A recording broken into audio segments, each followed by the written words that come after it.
40 seconds before he opened that door. Salvatore Marchetti had ended a man's life without ever touching him. He'd poured the man wine, asked after his wife, let him finish his dinner, then slid an envelope across the table and said one quiet sentence that erased 60 years of a name from New England. Nobody moved. Nobody ever did. That's who he was at 34. A man who never raised his voice because he'd never once needed to. Then he climbed the stairs to the east wing of his house, the wing only 3 people on Earth had a key to, and he heard running water.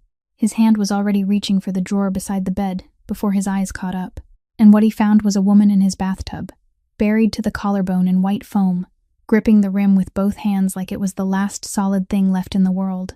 Adeline Brennan, 28 years old, the night nurse who'd been caring for his mother for 6 months.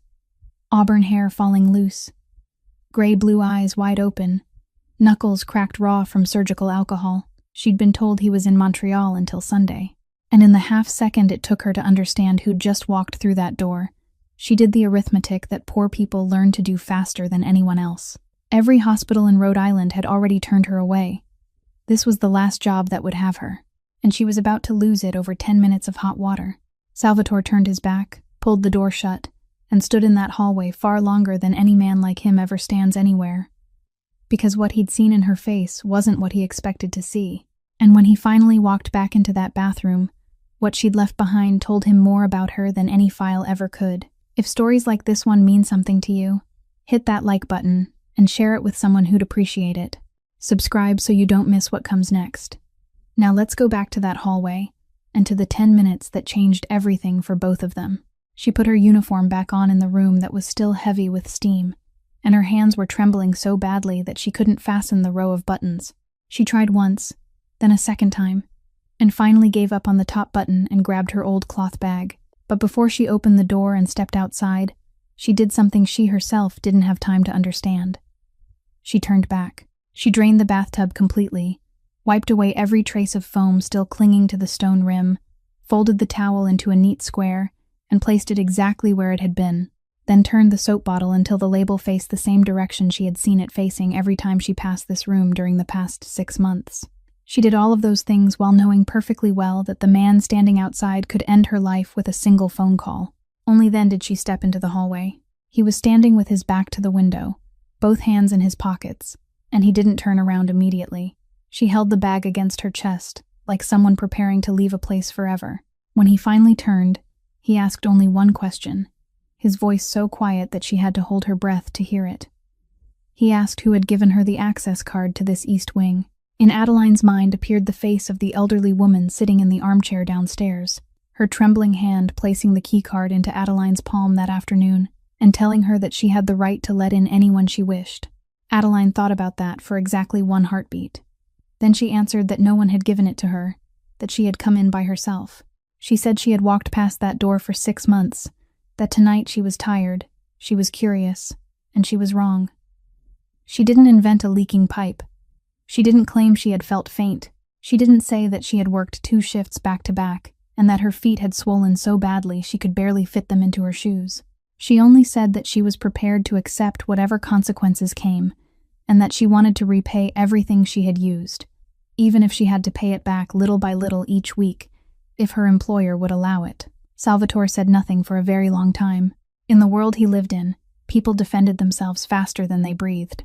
He had sat across from men who blamed their wives, their children, the weather, even the dead, just to avoid saying the words, "I was wrong." He had heard explanations so elaborate they were almost works of art.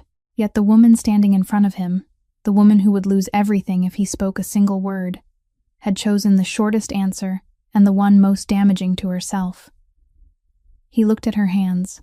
The knuckles were cracked, red, so dry that looking at them was enough to make his own skin ache. Those weren't the hands of someone who knew how to arrange circumstances in her favor. They were the hands of someone who washed them 40 times a day and never had time to put anything on them afterward. He told her she wasn't fired. Adeline's head came up sharply, certain that she had misheard him. He repeated himself in the same quiet voice, saying that she had crossed a boundary and it couldn't happen again. But he saw no reason to destroy a person's life over a bathtub full of warm water. He told her to go home and sleep. She opened her mouth to say thank you, but all that came out was a broken breath. She lowered her head and hurried down the stairs, and and he listened to the sound of her footsteps growing fainter until the downstairs door closed. When the whole house had gone quiet again, Salvatore stepped into the bathroom. He stood there and looked. Not a single drop of water remained on the stone floor. The towel had been folded into a perfect square. Its outer edge facing the same direction towels were arranged in a hotel. The soap bottle had been turned the right way. The entire room was cleaner than it had been when he left on Monday. That woman, while certain she was about to lose the last job that had been willing to take her, had spent her final minutes restoring this room to exactly the way he had left it. Salvatore stood motionless for a very long time in that perfectly silent room. All his life, he had learned to read people by what they said when they were backed against a wall. But that night, a neatly folded towel told him more about her than any file his people could ever bring him. The last bus dropped her at the edge of Fox Point when the night had already grown late, and she walked the rest of the way with the cloth bag held against her chest, still in the exact same posture she had carried when she stepped out of that hallway. Her apartment was directly above a bakery, where the ovens started running before dawn and kept both rooms filled with a heavy warmth, sweet with the smell of flour. On the wall opposite the small bed, drawings of fire trucks covered the space from the baseboard to higher than a child could reach, every one of them drawn by a 6-year-old hand, every one of them red, and no two exactly alike. The neighbor who watched Micah for her had fallen asleep in the chair. Adeline gently woke her, pressed that week's money into her hand, thanked her, then saw her to the door. The boy was sleeping on his side, one hand still loosely holding a colored pencil. She eased the pencil from his fingers, pulled the blanket higher, then sat on the edge of the bed and stayed there for a very long time without doing anything at all. The next morning, she didn't wake him with an alarm. She sat on the edge of the bed, placed a hand on his back, and asked whether he had slept well the night before. Micah said he had, then added that he had dreamed about something, but he had forgotten what it was. She asked whether there had been fire trucks in the dream. The boy thought about it very seriously, then said there probably had been.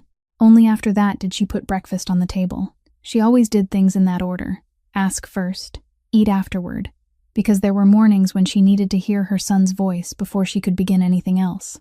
Micah talked while he ate, telling her that his teacher had pinned one of his drawings to the board, and that he wanted to make another one to put over it because the wheels in the old drawing were a little crooked. He asked whether his mother knew how to draw perfectly round wheels. She said she didn't, but she knew how to find a way. The boy nodded immediately, without the slightest doubt. In his eyes, his mother was someone who could fix anything, from a leaking faucet to a jammed door lock, from a shirt torn at the elbow to the nights when he woke up and couldn't breathe evenly. He had never seen his mother fail to fix something. He had also never known that there were nights when she sat in the bathroom and turned the faucet on as loud as it would go. She took him to school, stood watching as he ran into the yard, saw him stop halfway to catch his breath before running again, and stored that detail in her mind, the way a nurse remembers everything, while never allowing any of it to show on her face. That evening, after Micah had fallen asleep, she sat down on the kitchen floor with her back against a cabinet door and opened her phone. She found the recording she had kept for 3 years, the recording she carefully transferred to every new phone before even moving over her contacts. It lasted only a few seconds. Owen's voice filled the dark kitchen, calm, slightly hurried, with the sound of car horns behind him. He said he would be home late. He told her not to wait up. He asked her to kiss their son for him. Then it ended. She played it once more. Not because she needed to remember the words, but because she knew every one of them well enough to speak along with him. She listened because of the way his voice dropped on the final word, the way he spoke as though tomorrow would still be there, as though coming home late was the biggest thing that would happen that night. Then she turned the phone off, laid it face down on her lap, and sat motionless in the darkness. She thought about the hallway the night before, about the man who could have ended everything with a single sentence but had instead told her to go home and sleep. She didn't understand why he had done it. And she had no idea that while she sat there, less than an hour's drive away, someone had already begun typing the name Brennan into a search box. The next morning, she went to work earlier than usual, and on the bus, she opened her phone and checked her inbox once again, exactly as she had done every morning for the past year. There was still nothing new. Her professional license remained there in the same status, described by a phrase that sounded almost gentle, that it was pending review. Legally, she was still allowed to practice. In reality, that mark felt like a streak of red ink stamped across the first page of her life, and every hospital in the state needed only one glance at it. She had applied to the emergency department where she had once worked 3 consecutive shifts without rest. She had applied to the nursing center north of the city, to the community clinic, even to the small nursing home that was always short-staffed. No one rejected her directly. They only said they would be in touch, in exactly the voice of people who already knew they never would. Private home care was the last door still left slightly open, because private employers didn't search the professional databases. They only needed someone who knew the work and was willing to stay awake through the night. So when an elderly woman in Newport called her, Adeline accepted before she even asked how much the job paid. That morning, Rosalie Marchetti was sitting in the room overlooking the bay, pouring her own tea the way she insisted on doing every day. Her hand trembled from the elbow down. The cup touched the saucer with a small sound, tilted, and tea spilled across the tablecloth and ran down the front of her dress. The old woman sat perfectly still. She didn't cry out, didn't reach for a napkin, didn't call anyone. She only looked down at the wet stain spreading across her lap with an expression Adeline had seen hundreds of times in her work. The expression of someone whose own body had just betrayed them in front of another person. Adeline set down her bag and walked over. She didn't reach for a cloth. She didn't say, "It's all right. Let me clean that for you." She picked up the cup, poured fresh tea into it, then placed it back in the old woman's hand. Rosalie looked up at her, and for that moment there was surprise in her face, along with a small spark of anger. Adeline pulled a chair closer and sat beside her, placing 2 fingers lightly beneath Rosalie's wrist, exactly where she knew she could steady the tremor without taking the strength away from the woman's own hand. She told her to lift it normally. She said, "You can do it. I'm only helping you hold steady." Rosalie watched her for another moment, then slowly raised the cup. It was still trembling, but it reached her mouth. She took a sip and lowered it again, and this time the cup touched the saucer almost silently. The old woman didn't say anything for a long while. Then she said that many people had come into this house to care for her, and all of them had been very kind, and all of them had wiped things for her, fed her, buttoned her clothes, until she had almost forgotten that she had once been able to do those things herself. She said Adeline was the first person who had made her drink on her own. Adeline replied that her husband had worked in emergency care, and he used to say that people don't fall apart because they fall. They fall apart because they become afraid of falling again. The old woman nodded slowly. The sunlight had shifted to the edge of the table. She looked out toward the bay for a while, then asked Adeline a question that had nothing to do with tea and nothing to do with trembling hands. She asked whether, if someone had once done something very terrible, and then spent the rest of their life trying to repair it, that person could ever be forgiven. Adeline couldn't see the old woman's hands clenched tightly together beneath the table. She thought Rosalie was talking about her illness, about the tremors, about all the burdens she believed she was placing on other people. So Adeline smiled and told her that she didn't owe anyone anything. Rosalie looked at her for a very long time, then said thank you, and changed the subject. Renzo Bianchi walked into the office in the West Wing in the middle of that afternoon, carrying 2 contracts that needed signatures and a list of the people who would be attending the dinner at the end of the month. He placed everything on the desk and waited, and Salvatore signed each page without reading it again, because Renzo had already read it, and in 10 years, he had never once allowed anything to slip through. When everything was finished, and Renzo had closed the document case, Salvatore finally spoke. He said there was a woman working in the East Wing, and he wanted to know who she was. Renzo's hand stopped. He asked for the name again. Salvatore said Brennan, then added that she worked the night shift, cared for Mrs. Rosalie, and had been there for 6 months. Renzo asked whether something had happened. Salvatore didn't tell him about that night. He only said that someone had managed to enter the East Wing, and he wanted to know everything that could be known about her. Renzo nodded and didn't ask another question. That was why he was still sitting in his position after 10 years. Before he reached the door, Salvatore called him back. He turned his father's ring exactly once around his finger, then said he didn't want her to know about any of this. No questioning anyone in the house, no calling her former employers, no leaving any trace that might make her worry. Renzo said he understood, then walked out. It took him less than 2 days. For a man like Renzo, looking into a medical record and a professional licensing file was no more difficult than making a restaurant reservation, and he had done things far more complicated than that without needing anyone's help. On Thursday afternoon, he carried the file out to his car, sat behind the wheel, closed the door, and intended to drive straight back to Newport. But he didn't start the engine right away. He placed the papers on his lap and looked at them. Outside, The parking lot gradually emptied. The streetlights came on one by one, and rain began tapping lightly against the windshield. Renzo remained still. He was accustomed to bringing bad news back to his employer. He had delivered news about people who betrayed them, money that disappeared, names that should never have appeared on a guest list. He had sat in this very car on the night he had to tell Salvatore that the woman he intended to marry had sold information about him to someone else, and he had told him plainly, without circling around it, without adding a single word to soften the blow. Yet that afternoon, he sat in the car for a very long time, with a thin file resting on his lap. He opened the cover and read the first page, a page with nothing remarkable on it except a date of birth, an address, and one line noting the status of her professional license. Then he turned to the second page. He read all of it.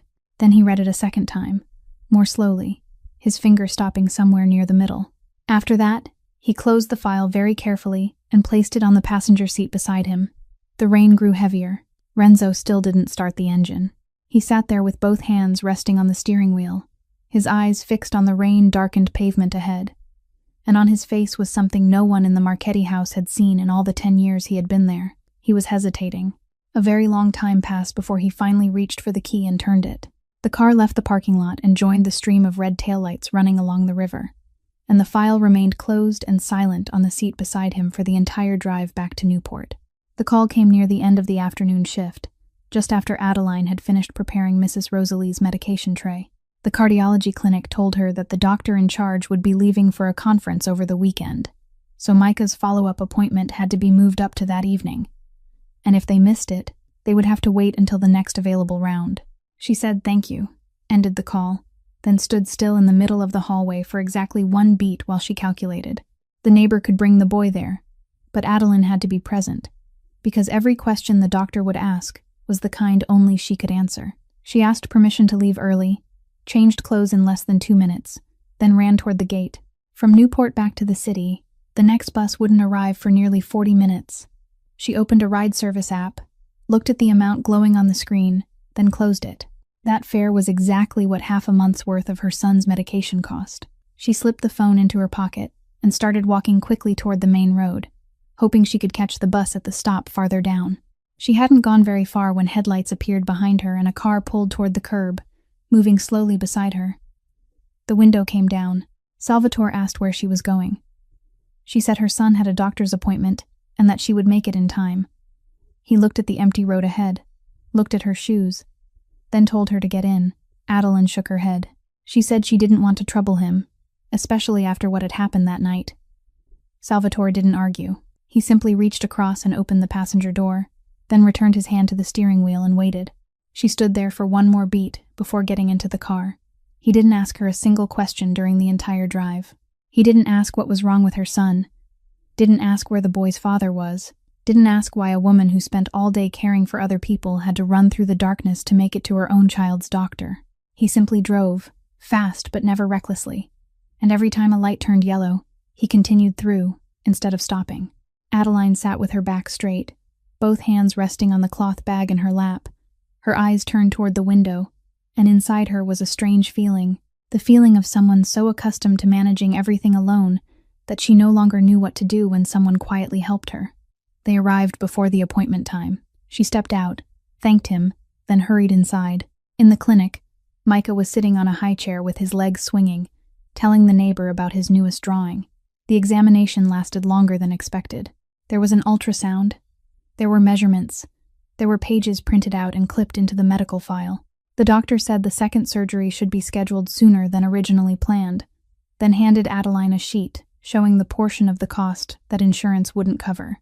She took the paper, read it, folded it in half, slipped it into her pocket, then asked the doctor her next question in a calm voice, as though she had just read an electricity bill. By the time she let her son back outside, it was almost morning, and Salvatore was still there, sitting on the row of gray plastic chairs in the hallway, his elbows resting on his knees, his coat folded beside him. He hadn't left at all. Adeline stopped short. She couldn't think of a single thing to say. Micah studied him for a moment with the serious concentration of a child trying to place a stranger into the correct place inside his mind. Then he asked, "Are you my mom's friend?" Salvatore opened his mouth, and for the first time in many years, he couldn't find an answer. The boy didn't wait. He added that his mother didn't have any friends, that she only had him. He said it in a completely ordinary voice, without sadness, as though he were simply stating an obvious fact about the weather. Adeline bent down to straighten her son's collar, so no one could see her face. Salvatore stood, picked up his coat, and said he would drive them both home. 3 days later, Salvatore was waiting for her in the downstairs hallway when her shift ended.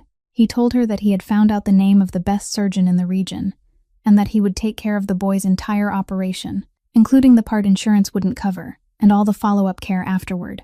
He said it the way a man might announce the time of a meeting, without the slightest hint that he expected gratitude. Adeline stood still for a very long time. Then she said thank you, and she said she couldn't accept it. Salvatore thought he had misheard her. He asked why. And she answered him with something that left him silent for the rest of that evening. She told him she had grown up in other people's homes. She said she had passed through 4 families before she turned 18, and in every one of those houses she had been fed, clothed, and given a place to sleep, and she knew very well what those things could cost. She told him that once, someone had said the girl ought to be grateful, and that sentence had been repeated every time she did something wrong, every time she came home late, every time she dared to say no.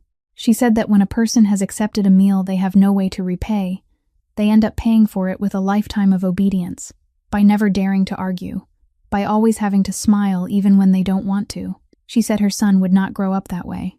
He would not grow up in a house where his mother had to lower her head to someone because his heart had been healed with that person's money. Salvatore couldn't say anything.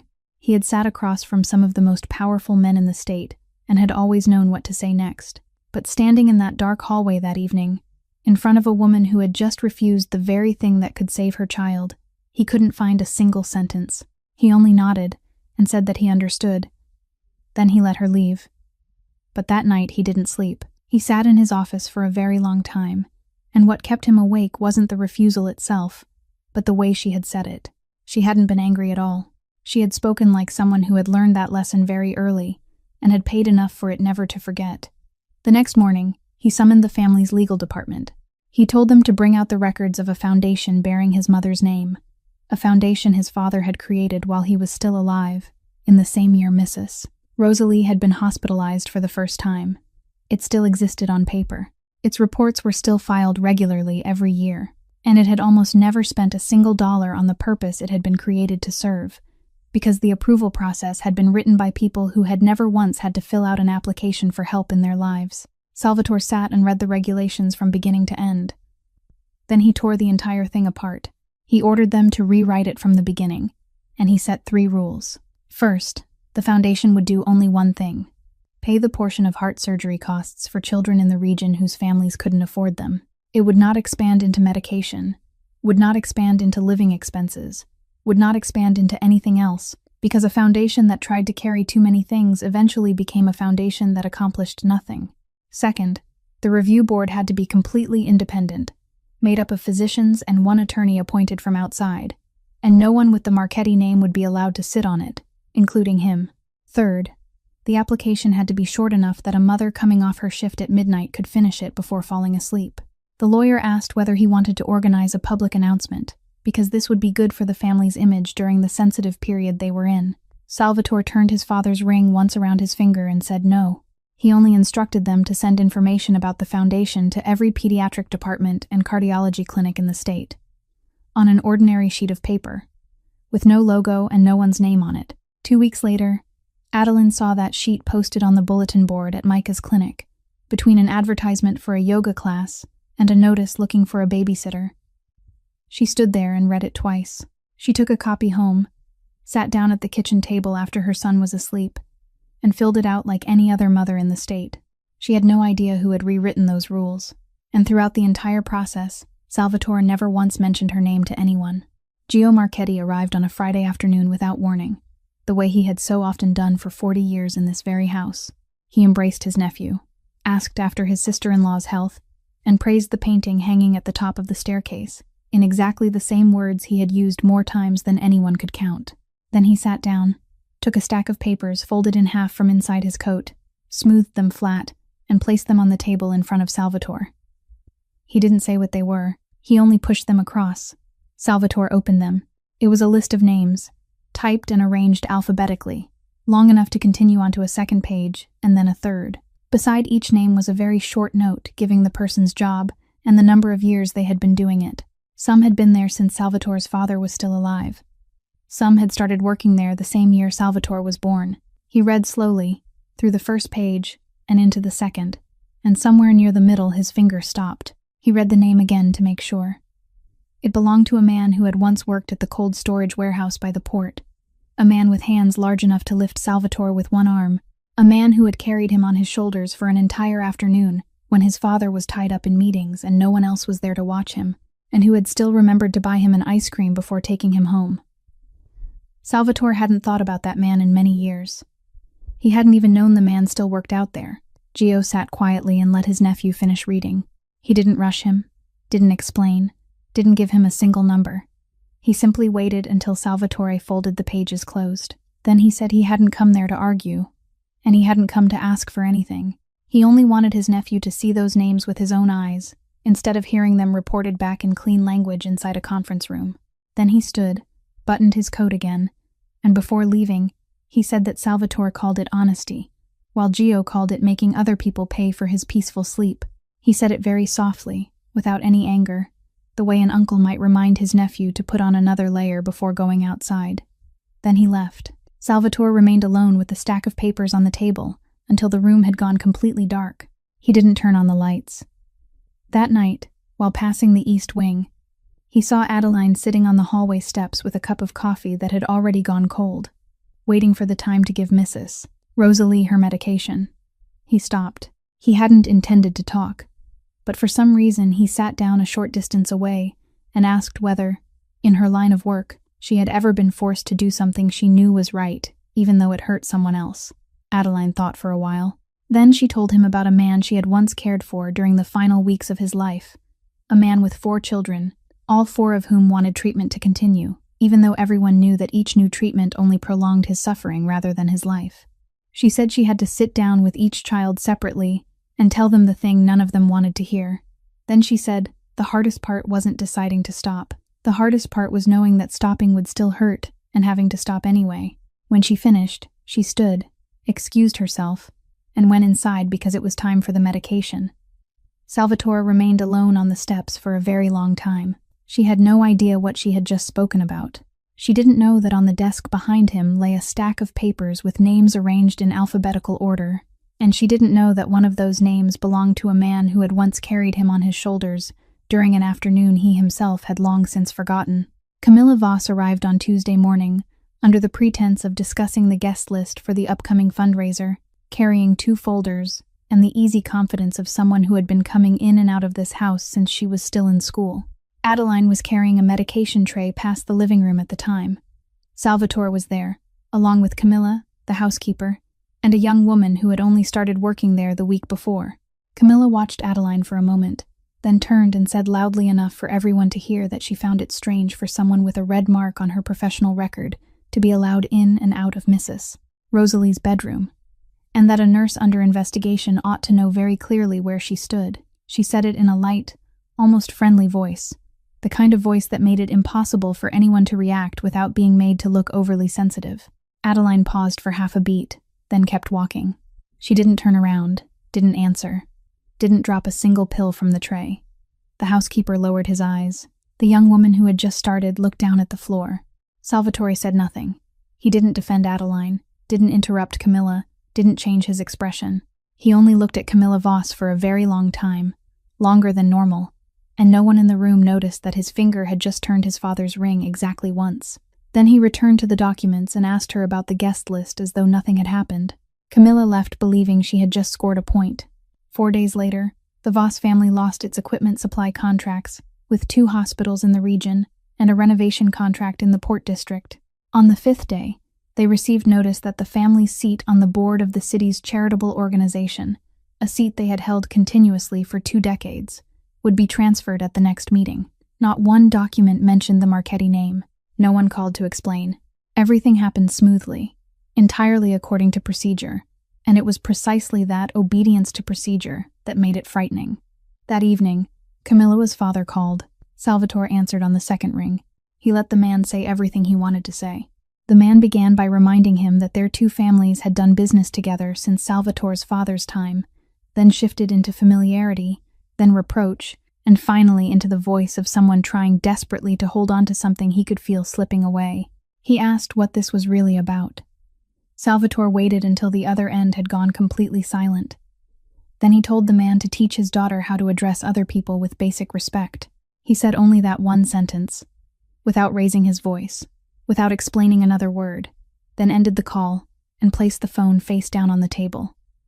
Adeline knew absolutely nothing about any of it. The next morning, she still arrived on time, still warmed the towels before washing Mrs. Rosalie still believed the remark from the day before was simply one more among countless things she had learned to swallow and keep walking past. That same evening, Renzo entered the office carrying the file. He had been holding on to it for nearly a week. Salvatore looked up and asked what he had found. Renzo placed the file on the edge of the desk but didn't push it across, and didn't open it. He said her name was Adeline Brennan, that she had grown up in foster care, studied nursing, then worked in an emergency department, that her husband had died 3 years earlier, and that she had a young son. He said her professional license was under review because of a medication error she most likely hadn't caused. Salvatore asked whether there was anything else. Renzo was silent for exactly 1 beat. Then he said, "Clean. Nothing else." Salvatore nodded and returned to the papers in front of him, because in 10 years he had never once needed to verify the word of this man. Renzo picked up the file and walked out. When he reached the hallway, he stopped there for a very long time, his hand gripping the cover tightly, and the second page remained inside, untouched, with not a single word of it ever spoken aloud. That Saturday, the neighbor came down with a cold, and Adeline had a shift she couldn't trade with anyone. She thought about calling in and asking for the day off, picked up the phone, then set it down again, until Mrs. Rosalie heard what was happening and told her to bring the boy along, because this house was so large that the sound of a child's voice hadn't echoed through it in years. So that morning, Micah came to Newport carrying a box of colored pencils and a pad of white paper, after being carefully instructed that he was to sit quietly in the staff kitchen and not wander around. He managed to sit still for about an hour. Then he went looking for his mother, made the wrong turn at the second corner, and found himself lost in a long hallway lined with doors that all looked exactly alike. Salvatore found him standing in the middle of that hallway, holding the pad of paper against his chest, looking remarkably calm for a child who had gotten lost. He asked whether Micah was all right. Micah said he was only trying to remember where he had turned earlier. Salvatore led him back down to the kitchen, and he should have gone on with his own work after that. But the boy opened his pad of paper and asked whether he knew how to draw perfectly round wheels. Salvatore sat down. He pulled out a chair, rolled up his sleeves, took the colored pencil the boy handed him, and began to color. He couldn't remember the last time he had held a crayon or colored pencil in his hand.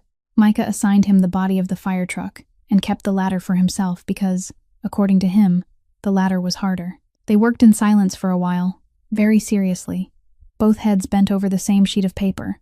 Then the boy looked up, examined Salvatore's work, and stopped coloring. He said, "You used the wrong color." Salvatore looked down. He had colored the truck a deep red that leaned toward brown, the shade in the box he found most pleasing to look at. Micah shook his head and explained with great patience, like a skilled craftsman teaching an apprentice, that fire trucks weren't that color. They had to be bright red, red enough for people to see from very far away, because if people couldn't see them from far away, they would arrive too late. He searched through the box, pulled out the exact pencil he wanted, placed it in Salvatore's hand, then told him he could color over it. That coloring over it was fine. Salvatore took the new pencil and colored over what he had already done. Micah nodded in satisfaction and returned to his ladder. Adeline stood in the doorway and watched them. She had been standing there for a while, still holding a towel she had just folded, and she didn't step inside.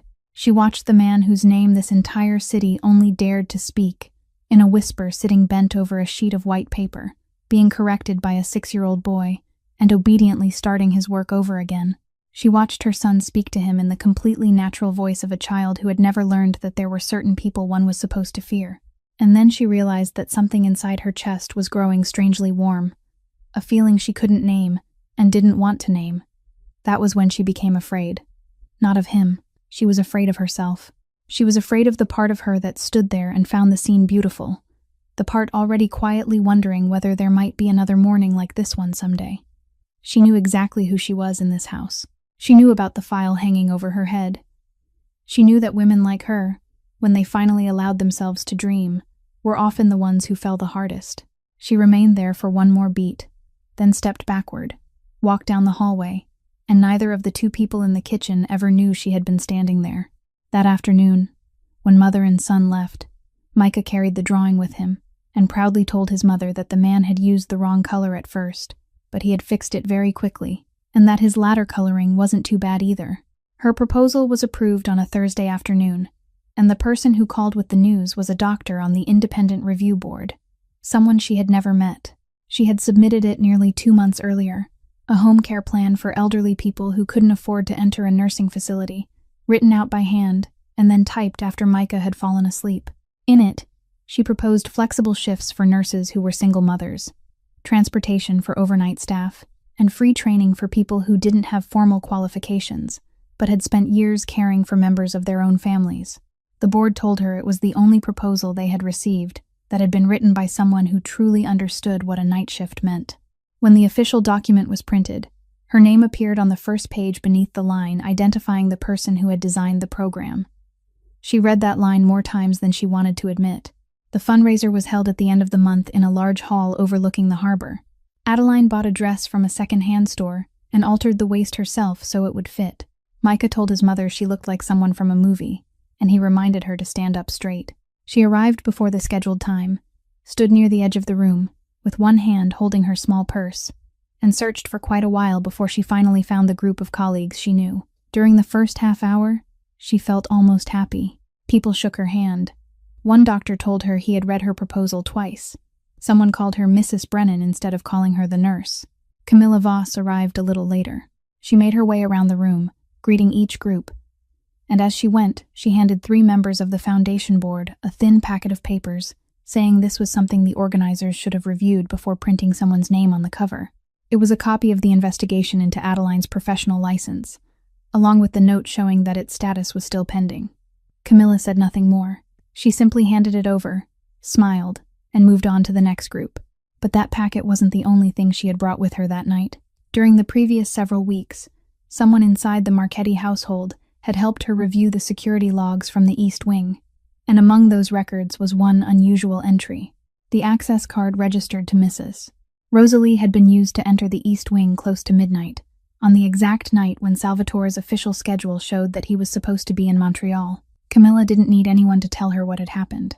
She needed only that single entry, one name, and an imagination that knew how to arrange facts in whatever way served her best. So when she began telling the story, she said the nurse had waited until the house was empty, borrowed the access card of a sick elderly woman to enter the owner's private rooms, undressed, and climbed into his bathtub, and carefully arranged things so that he would catch her there at exactly the right moment when he came home.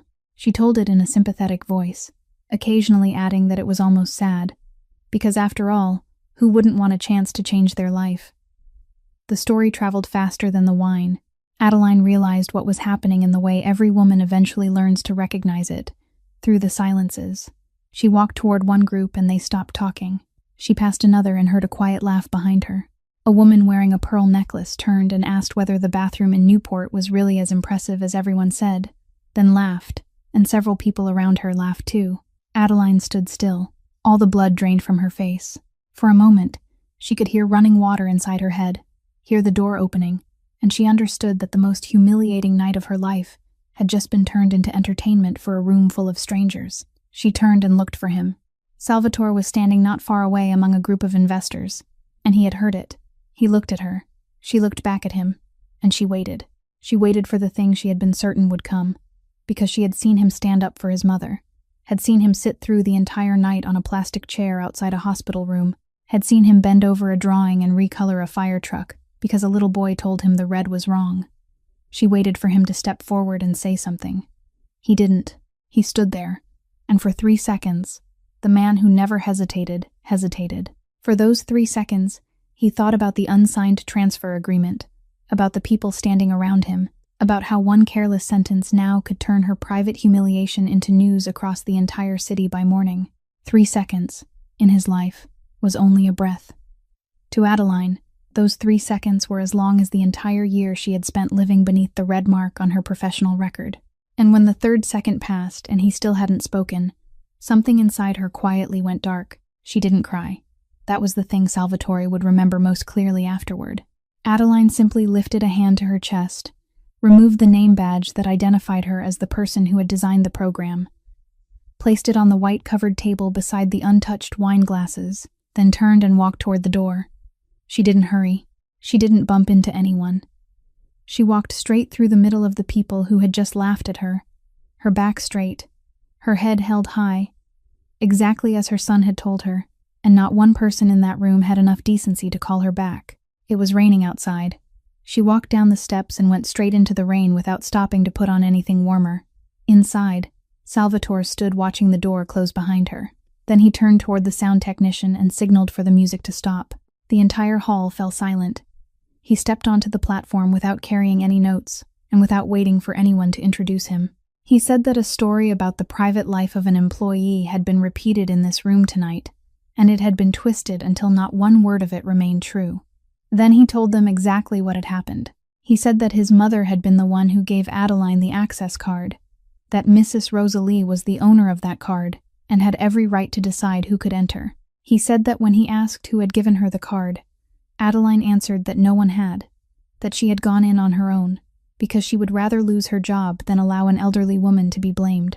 He said that night, before stepping into the hallway to face him, she had cleaned the room down to the smallest detail, and she had asked to repay everything she had used, even if she had to pay it back little by little every week. He said that he had lived in his own house for 34 years, and had never met anyone who admitted being wrong the way she had.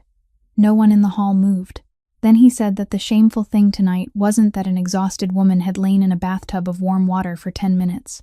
The shameful thing was that a room full of people who had never had to worry about money had taken those 10 minutes and turned them into a joke. He turned toward the Voss family and said that every relationship between their two families ended tonight.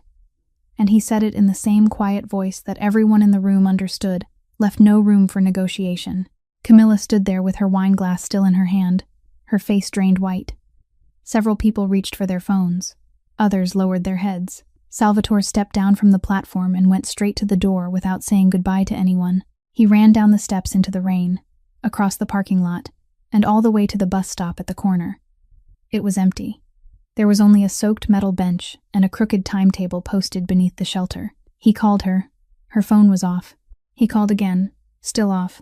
He stood there in the rain with the phone in his hand, water running down the collar of his shirt, and for the first time in many years he understood that there were some things in his life that couldn't be fixed by speaking louder than everyone else, and couldn't be fixed with a phone call.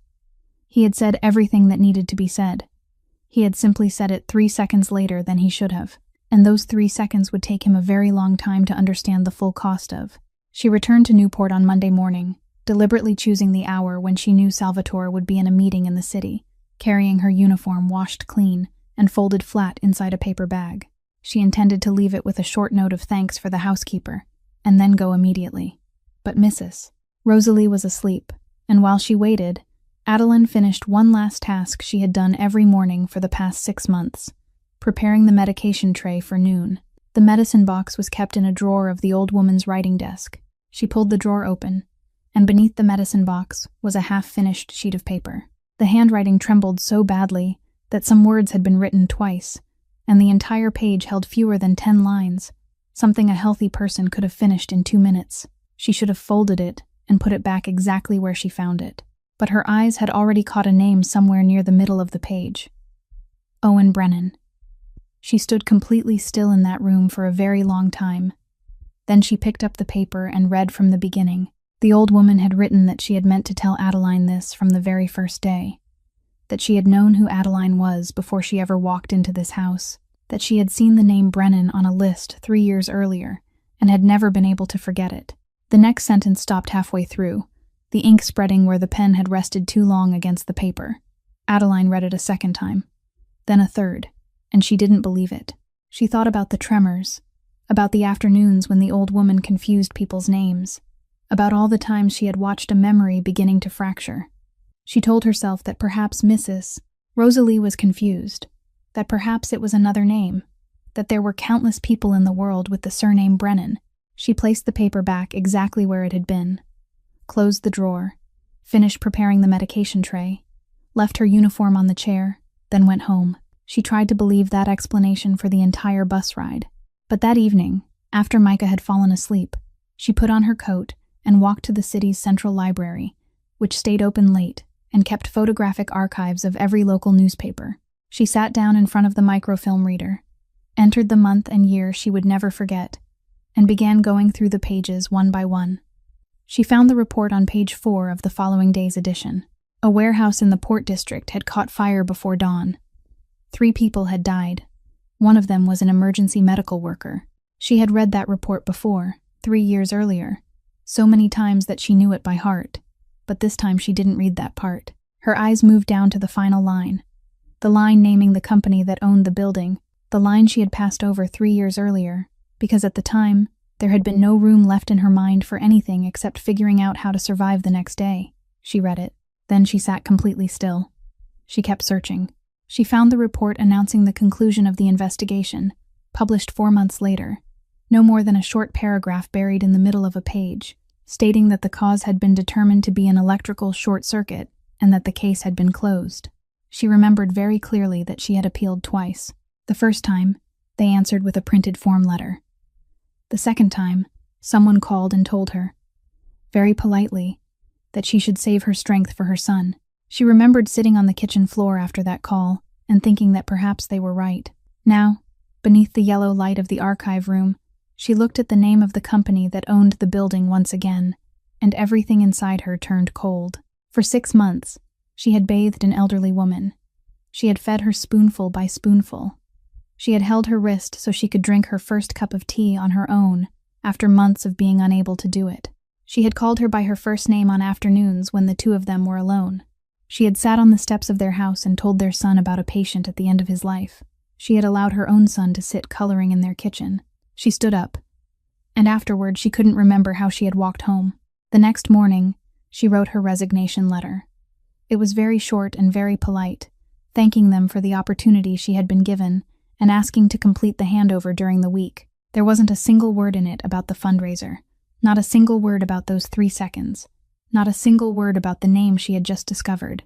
She returned to Newport one final time, went directly upstairs to the room overlooking the bay, and placed the letter on the table beside the neatly folded uniform she had left there the day before. The message came on Wednesday afternoon from a number she had never saved. It contained only one line, the name of a cemetery south of the city and a time, with no greeting and no signature. Adeline stared at it for a long while before she understood who had sent it. Renzo Bianchi had stood only a few steps away from her in that house for 6 months, and had never spoken more than 3 sentences to her. And now he said nothing more, because there were some truths a man like him didn't have enough courage to say himself. He had only opened a door for her, then stepped back. She arrived before the appointed time and stood behind a row of trees beside the path, in a place where she could see Owen's grave without anyone being able to see her. The air had already begun to turn cold. Salvatore came alone, without a driver and without anyone accompanying him. He wore a dark coat, carried no flowers, and walked directly to the correct row of graves like a man who had looked up the location beforehand. He stopped in front of the headstone. He didn't bow his head. He didn't make the sign of the cross. He simply stood there with both hands hanging at his sides, and for a very long time he did nothing at all.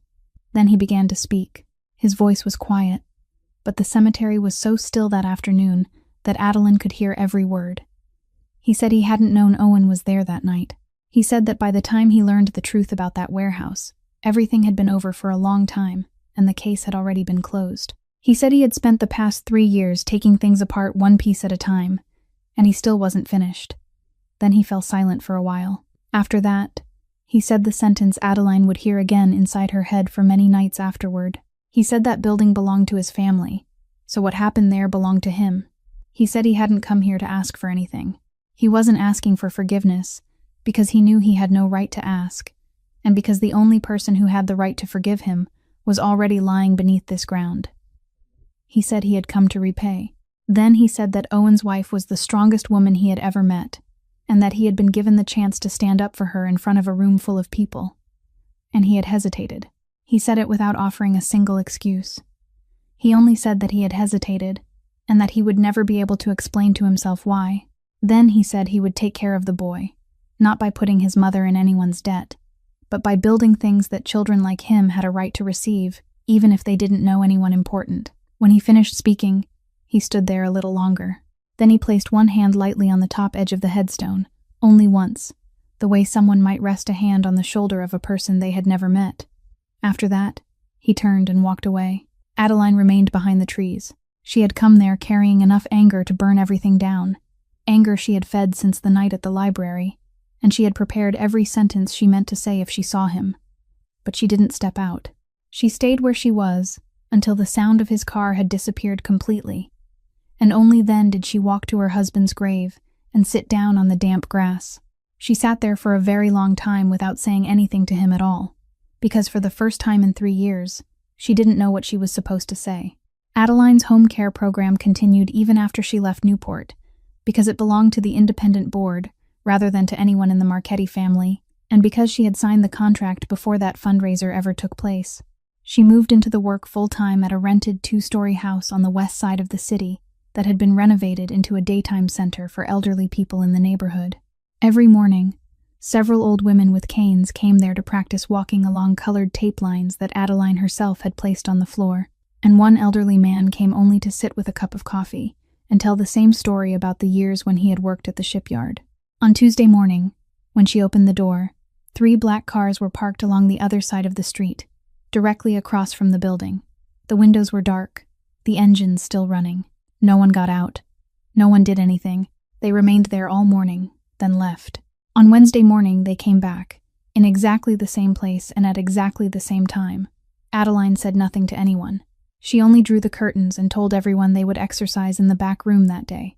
But one of the elderly women asked who those cars belonged to, and something in the woman's voice made Adeline understand that people were beginning to feel afraid. By Thursday morning, 2 people had stopped coming altogether. Renzo was the one who reported it to Salvatore, and he included the license plate numbers. The 3 cars belonged to a faction everyone in the family knew was taking orders from someone in particular. Salvatore didn't call his uncle. He didn't take anyone with him either. That afternoon, he drove to a residential neighborhood on the north side, found the right small house with white painted front steps, and knocked on the door. The man who answered was very young, his face still carrying the uncertainty of someone who had been in the business for less than a year. He went pale when he recognized the person standing outside his home. Inside, his wife was preparing dinner. Salvatore said he would only stay for a moment. The young woman invited him in, nervously poured him a glass of water, then retreated into the kitchen. He sat down at their dining table among the plates already set for dinner and drank the entire glass of water slowly without saying anything. The young man remained standing because he didn't dare sit down. Only after Salvatore set the glass on the table did he speak, and he spoke so quietly that the woman in the kitchen couldn't hear a single word. He said, "You parked outside a place where elderly women with canes come every morning to practice walking. In the past 3 days, 2 of them have become too frightened to come back. Both of those women are over 80 years old, and they go there because it's the only place in this neighborhood where someone greets them every morning." Then he said, "You go back and tell my uncle this. What happens at the port stays at the port. What happens between men gets settled between men. But if anyone comes near that door again, I won't speak to him. I'll speak to the person paying him." When he finished, Salvatore stood. He turned toward the kitchen, thanked the young wife for the glass of water, told her that dinner smelled good, then walked out. The young man remained exactly where he was until the sound of the car had faded away. The next morning, when Adeline opened the door and pulled back the curtains, the street across from her was completely empty. There wasn't a single car there. The 2 elderly women who had stayed away for 3 days returned the following Monday carrying a box of homemade cookies. Adeline never learned why the 3 cars had disappeared. She only assumed that whoever they belonged to had grown bored, or had found somewhere better to park. And several miles away, in a room in Newport, Gio Marchetti listened to every word his nephew had said, then sat in silence for a very long time. He wasn't angry. He simply understood that the gentler path had closed, and that next time he would have to aim at something his nephew couldn't stop by knocking on someone's front door. The letter arrived on a Friday morning, printed on the insurance company's letterhead, fully signed and properly stamped. Its message was very short and very polite. After reviewing its risk portfolio, the company had decided not to renew the facility's liability insurance, and the current policy would terminate at the end of the month. Adeline read it twice, then sat down. Without liability insurance, the center couldn't legally remain open. That wasn't anyone's personal rule. It was the law. She called the company and was transferred to 3 different people, every one of whom gave her the same answer: that the decision had come from higher up, and they were very sorry. She called 2 other companies. One promised to call back and never did. The other quoted a premium 4 times higher, with the additional condition that the facility obtain a guarantee from a sufficiently large legal entity. She sat alone in the empty room, looking at the colored strips of tape she had placed across the floor, and understood that no one had broken a single law. Someone had simply pulled one leg out from under the chair, very gently, and let the chair fall on its own. That same morning in Newport, Renzo placed another set of papers on Salvatore's desk. He had traced the call that led to the cancellation decision, and it hadn't come from Salvatore's uncle or from anyone connected to the Port faction. It had come from an old acquaintance on the insurance company's board, and the person who had arranged that call was Camilla Voss. Salvatore didn't look surprised, but Renzo wasn't finished. He turned to the next section and said that when he traced things farther back, he discovered that Camilla Voss hadn't started doing this last month. She had been doing it for 3 years. Every one of Salvatore's travel schedules, every meeting with legitimate business partners, every step in the transition process that he had believed only he and Renzo knew about, had passed through her before reaching Gio Marchetti. She was the one who told him whom Salvatore was meeting in Montreal. She was the one who helped him read the East Wing security logs. Salvatore sat without moving for a very long time, and in that silence, everything began falling into its proper place.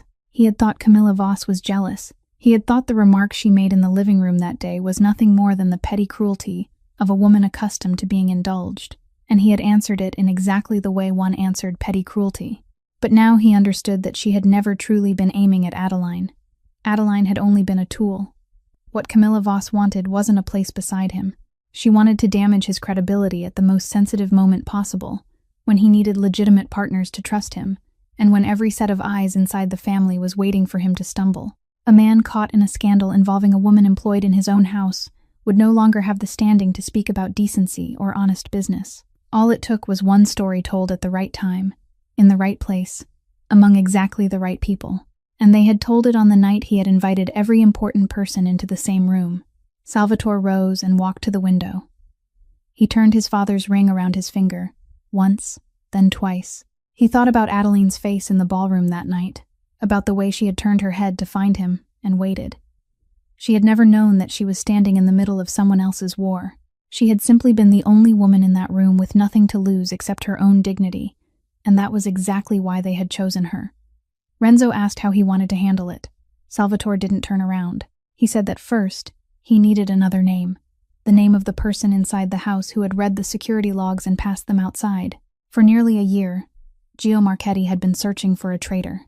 He was certain that someone inside the family was feeding records to outsiders because the federal authorities knew too much, knew things only a handful of people in the world could possibly know, knew even about events that had taken place while his older brother was still alive. He had investigated every branch, cut off contact with 2 people he suspected, spent night after night sitting with a notebook and a pen, crossing out names one by one. He never found the traitor because he had never once written that name in the notebook. The person who had turned over the entire record of the Marchetti family's operations was Salvatore. He had done it 2 years earlier, alone, without going through the family attorneys, without even telling Renzo until much later. He had brought them everything, holding nothing back for himself, including the things he had done with his own hands during the years when he was young and still believed there was only one way the world could work. He hadn't asked for immunity. He hadn't traded the information for mercy for himself. What he had traded for was an agreement, and that agreement came with conditions. Every old operation at the port had to be converted into legitimate business, fully documented, independently audited, and every person whose name appeared on the list his uncle had placed on the table that day had to keep their job, with a real contract, real insurance, and their real name. If that transition was completed, everyone under his authority would be protected from prosecution, and they would step into a life where they no longer had to look over their shoulders every time they walked out the door. If it wasn't completed, the agreement would collapse. Salvatore wouldn't be the only one to go down. They would all go down together, one name at a time, from the warehouse manager to the forklift driver, from the dock worker who had once carried him on his shoulders, to people he had never even met. All of those lives were tied to a single signature, to one transfer scheduled for the final morning of the month, when the last branches would be handed over to a legitimate company and the file would finally close. That was why, for 2 years, Salvatore had never allowed himself to lose his temper, had never let anyone drag him into an argument, had never retaliated loudly. He had no right to lose anywhere before that day arrived. And that was also what had held him still, for exactly 3 seconds in the ballroom that night. 3 seconds he would carry for the rest of his life, because in those 3 seconds he had weighed one woman against 400 people, and he had forgotten that there are some things that must never be placed on a scale. That evening, he drove to Fox Point. Adeline opened the door and didn't invite him inside right away. She stood in the doorway blocking his path, still holding a dish towel in one hand, and told him that she had gone to the cemetery on Wednesday, that she had stood behind the trees and heard everything. Salvatore offered no defense. He only nodded. Then she asked why he had come tonight. He said he had come to tell her something even his own uncle didn't know. He told her everything, briefly, without embellishment, without using the word sacrifice even once. He told her about the records he had turned over, about the conditions of the agreement, about the transfer at the end of the month, about how if that signature wasn't placed on the page on the appointed day, every name on that list would fall at once. He said that after everything was completed, there would be a part that belonged to him alone, and he didn't know how heavy that part would be. Adeline listened to all of it. She stood there for a very long time, and in her mind she saw the man who had spent an entire night sitting on a plastic chair outside a hospital room, who had bent over a drawing and recolored a fire truck because a child told him the red was wrong, who had stood before her husband's grave and said he hadn't come to ask for anything. She asked him what he wanted from her. Salvatore said he hadn't come to ask for forgiveness, because he knew those 3 seconds weren't something an apology could undo. He said he wasn't asking her to wait either, because he had no right to ask anyone to suspend their life for something uncertain. Then he said one final thing, very quietly, and it was the only sentence that entire evening in which his voice failed to remain steady. He said he was only asking her not to think that he had walked away. Adeline didn't answer. She looked at him for one more moment, then stepped back and closed the door. But she didn't lock it, and Salvatore stood outside in that dark hallway for a long time before finally walking down the stairs. The winter storm swept into the Rhode Island coast that afternoon, and by evening the wind had grown strong enough to bend the trees along the Newport Point almost flat in one direction. Adeline wasn't supposed to be there, but the night nurse called to say she couldn't make it because the roads were flooded, and the housekeeper called Adeline, not as someone speaking for an employer, but as a frightened older woman, saying that Mrs. Rosalie had 3 medications that had to be injected at exact times that night, and there was no one left in the house who knew how to do it. Adeline had stopped working there nearly a month earlier. She had told herself she would never return to that house again, but she took Micah to the neighbor's apartment, told him to go to bed early, and promised she would come get him in the morning, then put on her coat and caught the last bus heading south. She arrived close to 9 o'clock that evening. The only people still in the house were the housekeeper, a young maid, and Renzo. Salvatore was in the city with the lawyers, completing the final pages of the transfer documents that were supposed to be signed the next morning. Adeline went upstairs to Mrs. Rosalie's room, checked her blood pressure, inspected the oxygen concentrator, prepared the medication, and Mrs. Rosalie gripped her hand very tightly when she saw her walk in. She couldn't say much. She only held Adeline's hand. Salvatore returned home close to 11 o'clock, his clothes soaked through, carrying the case that held the contracts. He stopped short when he saw her in the hallway. Neither of them had time to say a single word before the lights went out. They didn't flicker the way they usually did during storm outages. They went out once, completely and decisively, throughout the entire house at the same moment. And 2 seconds later, the backup generator failed to start. Renzo went outside to check and came back within 3 minutes, rainwater streaming down his face, and said that both the electrical box and the generator had been opened and shut off by hand.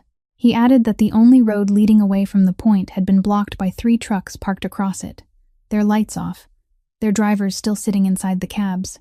No one could get out, and no one could get in. Gio Marchetti walked through the front door less than 10 minutes later, brushing rain from the shoulders of his coat and greeting the housekeeper in the same familiar voice she had heard for 40 years. He brought no one into the house with him. He simply walked straight to the dining room, pulled out his usual chair at the head of the table, sat down, and placed a pen in front of himself. Then he looked at his nephew and said that he hadn't come to hurt anyone. He had come to talk, and he had all night. He said the contracts inside that case weren't going anywhere until morning, and that tomorrow morning, if they weren't where they were supposed to be, everything would return to the way it had been before, and no one would have to lose anything. He said all of it calmly beneath the candlelight the housekeeper had just lit, one hand resting on the wooden table where he had eaten with his brother hundreds of times. Salvatore didn't argue. He knew his uncle hadn't lied about a single thing. Gio didn't need to hit anyone. He didn't need to threaten anyone. He only needed time to pass. That was when the young maid came running down the stairs, terrified, calling for Miss Brennan. Adeline was already running upstairs before the girl could finish the sentence. In Mrs. Rosalie's room, the oxygen concentrator had stopped working when the power went out, its indicator light completely dark, and the old woman was propped against the pillows, breathing shallowly and rapidly. Adeline turned on the flashlight on her phone, dropped to her knees beside the bed, and within seconds she understood what was happening. Mrs. Rosalie wasn't simply short of oxygen, something else was happening. And it was happening very quickly. Adeline called emergency services. Her phone showed no signal. She tried again. Still nothing. She ran into the hallway, held the phone high above her head, walked from one end to the other, and everywhere she went there was nothing but an empty signal bar. The storm had knocked out the local transmission tower earlier that afternoon, and no one had noticed because no one in the house had needed to call anyone all evening. Renzo managed to reach someone on the main road by radio, and the man said an ambulance could arrive in about 20 minutes, but only if the single road leading onto the point was cleared. The 3 trucks were still parked across it, their lights off, unmoving. Adeline went back into the bedroom, raised the pillows higher, loosened the collar around the old woman's neck, and Mrs.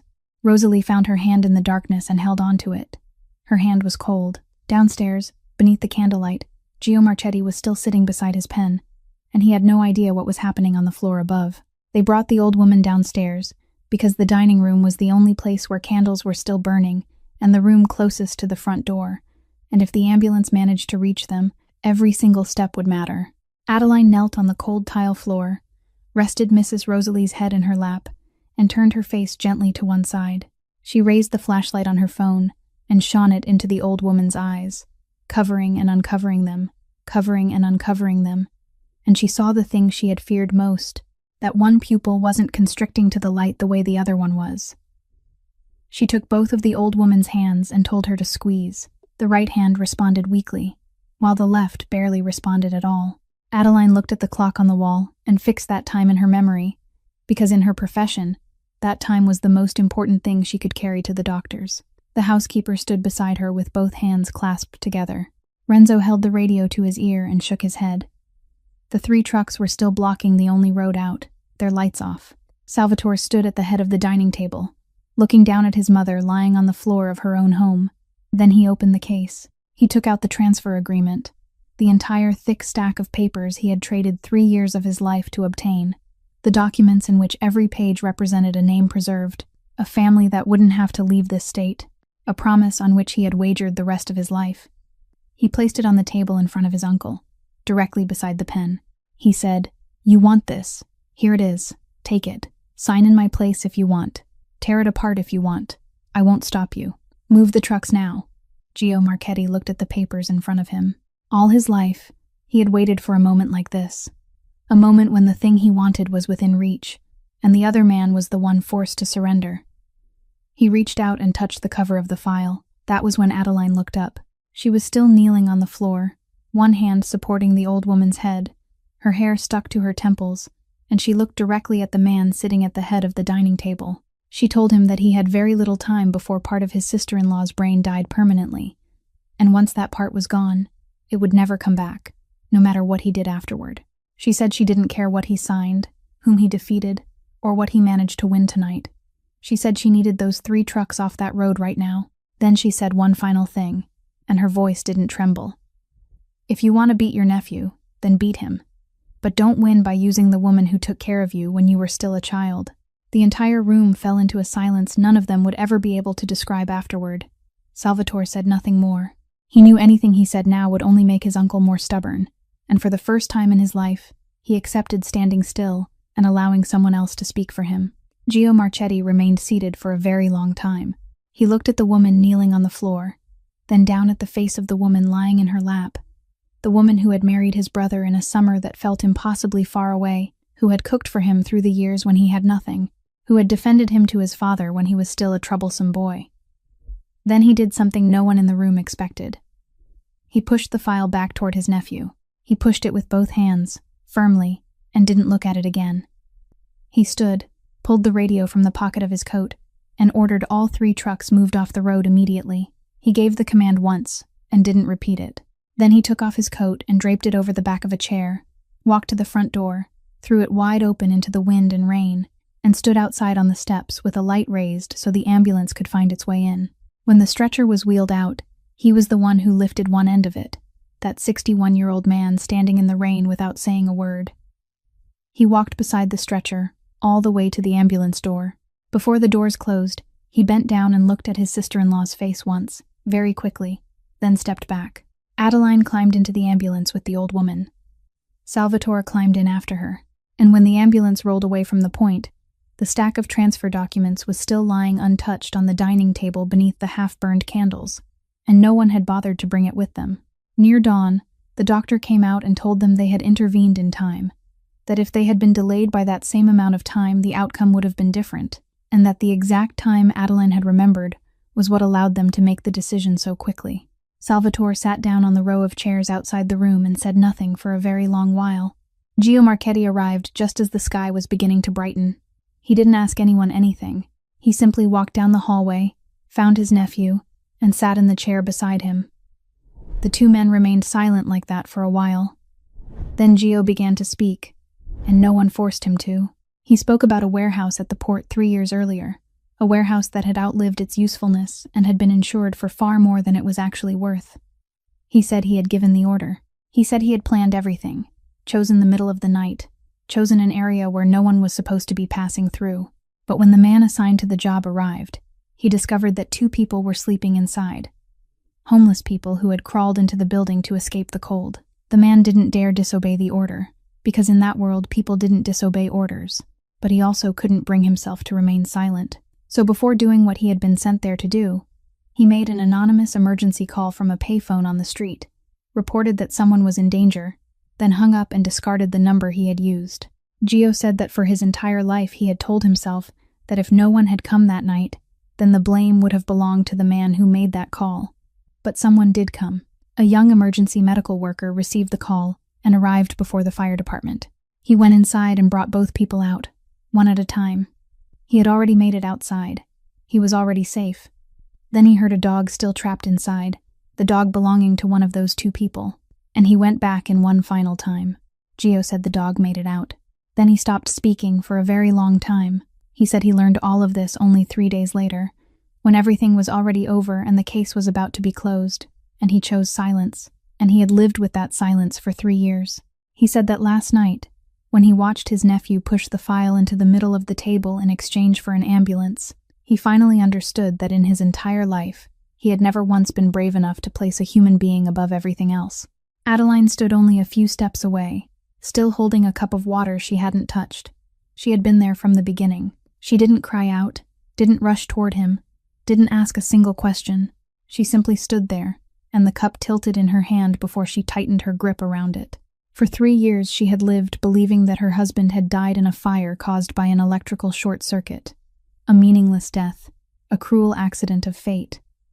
Now she knew he hadn't died by accident, but she also knew something else, something she had never known during those 3 years, that he had managed to bring 2 people out of that building, and that in his final moments, he had gone back inside not because anyone forced him to, but because he heard a cry. He had died exactly the way he had lived. At noon that day, Renzo arrived at the hospital carrying the documents. Salvatore looked at him and said, "You hid it from me because you saw me smile for the first time in 3 years. Next time, let me hurt. I can take it." Renzo nodded without saying anything, then went back to his work. 3 weeks later, Adeline found the man. He was living in a temporary shelter south of the port, his hair completely white, And when she told him she was the wife of the emergency medical worker from that night, he stood motionless for a very long time. He told her that for 3 years he had asked everywhere, and no one would tell him the man's name. And eventually he stopped asking because he thought he had no right to know. Then he whistled, and from behind a sheet of canvas, an old dog with yellow fur threaded with gray came walking slowly toward them, its tail gently wagging. The man said the dog was still doing well, that it ate more than he did, and that every night it slept stretched across the doorway. Adeline sat down on the step and held out her hand. The dog came closer, sniffed her fingers, then sat beside her. She stayed there for a very long time, with one hand resting on its head, and for the first time in 3 years, she cried without feeling that there was nothing inside her except emptiness. Mrs. Rosalie regained consciousness on the 4th day. She recognized everyone, and she understood everything people said to her. But when she tried to speak, only broken sounds came out, and after 3 attempts, she gave up. The doctor said some of her speech might return, but it would take a very long time, and there would be words that never came back. Adeline still came to the hospital every afternoon. She said nothing about the warehouse and asked no questions. She simply did the things she had always done: massaged the old woman's hand, warmed the towels, placed the cup of water back into her hand, instead of lifting it to her mouth for her. By Saturday afternoon, Mrs. Rosalie motioned for her to open the bedside cabinet. Inside was an envelope. She had asked the housekeeper to bring the unfinished letter from Newport, and during the 4 days she had been lying there, she had finished writing it with the hand she could still move. The handwriting wandered across the page, some lines containing only 3 words, some places left blank before continuing farther down. Adeline opened it and read it right there beside the hospital bed beneath the afternoon light.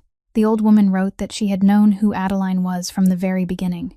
3 years earlier, she had held a compensation list that her son prepared after everything was already too late, and there had been 3 names on it. She had read the name Brennan over and over until she knew it by heart. Then she had asked questions, and she learned that the man had left behind a young wife and a little boy with an unhealthy heart. On the next line, she wrote that she hadn't hired Adeline to atone for anything. She wrote that money couldn't redeem anything, and that she had lived long enough to know it. She had hired her because she knew she didn't have much time left, and because she needed her son to meet someone who wasn't afraid of him. She wrote that for so many years, everyone who entered that house spoke to her son in the voice of someone carefully testing every step across thin ice, and when a man lived among voices like that for long enough, he could forget that he was human too. She wrote that she needed someone who would dare tell him to color it again with the right color. Then came the final part, and it was the part that made Adeline lower the letter into her lap and sit completely still. The old woman wrote that the monthly assistance for medication Adeline had been receiving for the past 3 years, the money that came through a parish support association with typed letters bearing no sender's name, the money that had paid for every box of Micah's medication since that winter, had never come from any association at all. It came from her. She had asked the priest to lend his name and pass the money along, so that not a single word on the paperwork would carry the Marchetti name, because she knew that if the boy's mother ever guessed the truth, she would return every dollar immediately. She wrote that she had gradually sold the things her husband had given her over the years of their marriage, one piece at a time, and she believed it was the best use those things had ever served in her entire life. In the second-to-last sentence, she wrote that she had waited a very long time for a reasonable excuse to bring Adeline into the house. She had waited until her illness became serious enough that no one would question why she needed a private caregiver, and when that day finally came, she had been happy, and she was sorry that she had felt happy about something like that. Adeline folded the letter. She took the old woman's trembling hand between both of hers and lowered her head, and Mrs. Rosalie placed her other hand gently on Adeline's hair, like a mother. Neither woman said a word, one because she couldn't, the other because there was no longer any need. Micah's surgery took place near the end of winter. Adeline sat in the waiting room with both hands clasped together, and she remained that way from morning onward.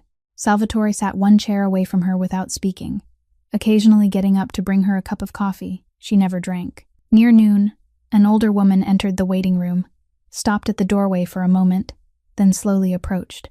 It was Owen's mother. For 3 years, the 2 women had never sat in the same room because too many things had been said between them that could never be taken back. She didn't say anything. She simply sat in the chair beside Adeline and placed a hand on her shoulder. Adeline didn't turn toward her. She only lifted her own hand and held on to that hand, and the 2 women sat that way until the doctor came out and told them that everything had gone well. One evening in early spring, after Micah had fallen asleep and the apartment above the bakery was lit only by the lamp over the kitchen table, Adeline told Salvatore something she had never told anyone, not even Owen. She said she didn't know what her parents looked like, and she had never had a kind story she could tell herself about them. The only thing she knew was that she had been found on a February morning, lying in a blanket-lined box outside the door of a fire station in Pawtucket when she was only a few days old. Whoever had left her there had chosen that place because someone was always awake. She said that all her life, for reasons she had never understood, she kept following people who ran toward the places everyone else was running away from. She studied nursing. She worked in an emergency department. She married an emergency medical worker. And for 6 years, her son had drawn the same thing over and over again, and she had never explained the reason to anyone because she wasn't even certain there was one. Salvatore listened to everything without interrupting.